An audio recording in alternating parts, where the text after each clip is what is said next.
This is a post from Reddit that's explaining the game key cards. I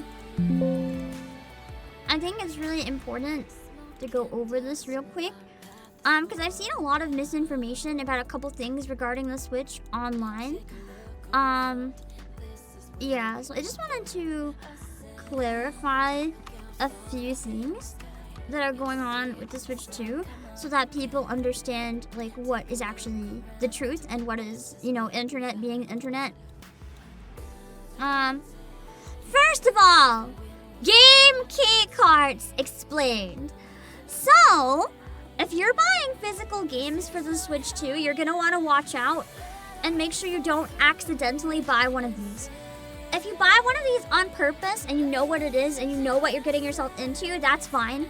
But a lot of people that buy physical copies because they want to support like game preservation. They want to keep the game forever and be able to play it regardless of if the eShop goes down or whatever. But the problem with game key cards is that they're literally fake. So the card doesn't actually contain the full game at all. It's not that it's missing updates, it's literally missing the game. Like Bravely Default is being published as a game key card, even though the game is complete. Like it's been out for like over a decade. It's old, it's complete. It's a license key, essentially, yes. It's like the same as logging into your Steam account or whatever. It is legal enchantment, it's a disaster. So, game key cards is a physical card that requires a download. You can only play it if you have that internet connection to get a download. So, if you basically buy a used copy or whatever, like a decade after the eShop closes, you're not going to be able to run the game at all.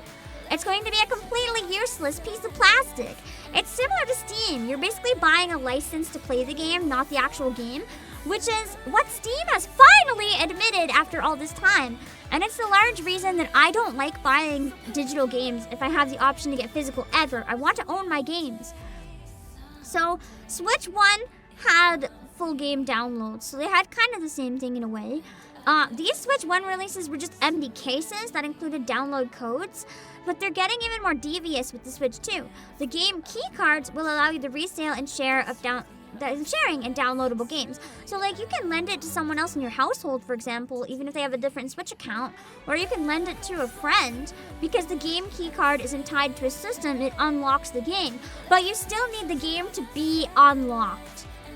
So at some point in time, that's going to become completely obsolete, and it's going to be a piece of plastic that doesn't do anything. And I have very strong feelings on that, especially as an advocate for physical games, because like, you don't want to spend money buying a game, thinking that you have it forever, and then you don't. It's literally a scam. It needs internet connection. It needs the servers active. It's really messed up. Yeah, I'd like to be able to play it in 15 years too, exactly. The good news is, and this is a large part of the misinformation, a lot of people have been saying that every Switch 2 game is going to be a key card. And they're saying that digital games no longer exist. That is simply a lie. Physical games do exist. There are still standard game cards. They're going to be having full games on the card that you can pop in and you can play. So, there are going to be games that are normal. And there's going to be games that, in my opinion, are basically scams. You just have to watch out really carefully and figure out like which one you're getting to make sure that you buy a real physical copy if that's what you're looking to do. Because yeah. And I want to show you guys one thing really, really quickly. It's a shill, but it's an important shill for anyone who's worried about this. Let's see. Look at Scalped en masse.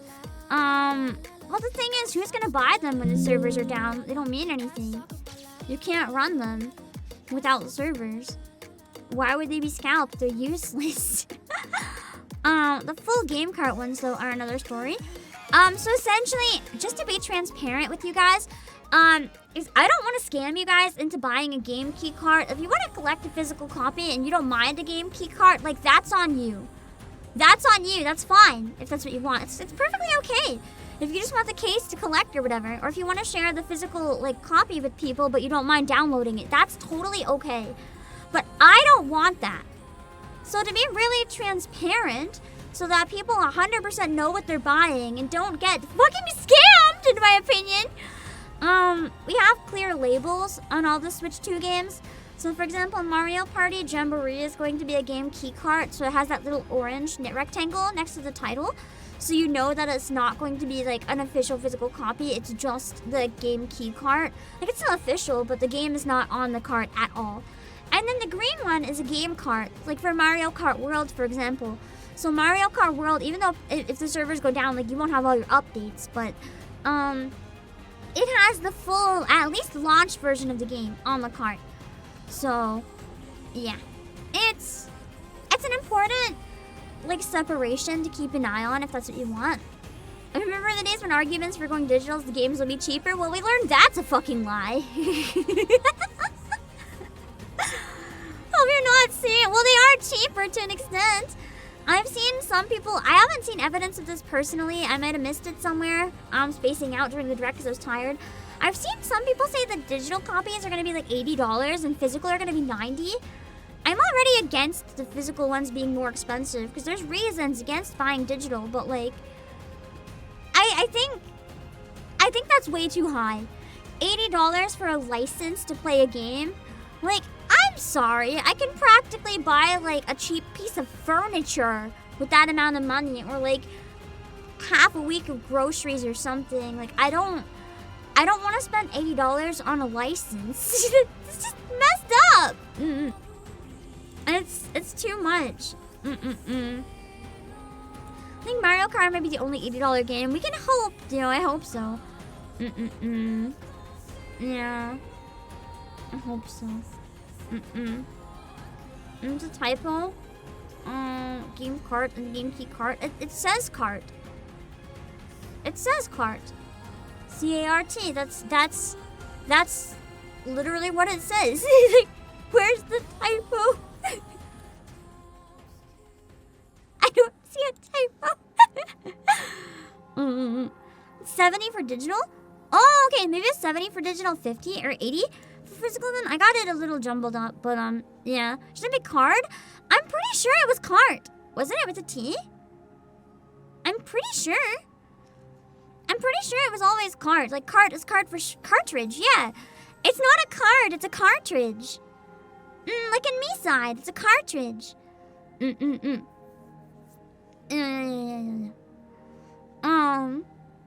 But yeah.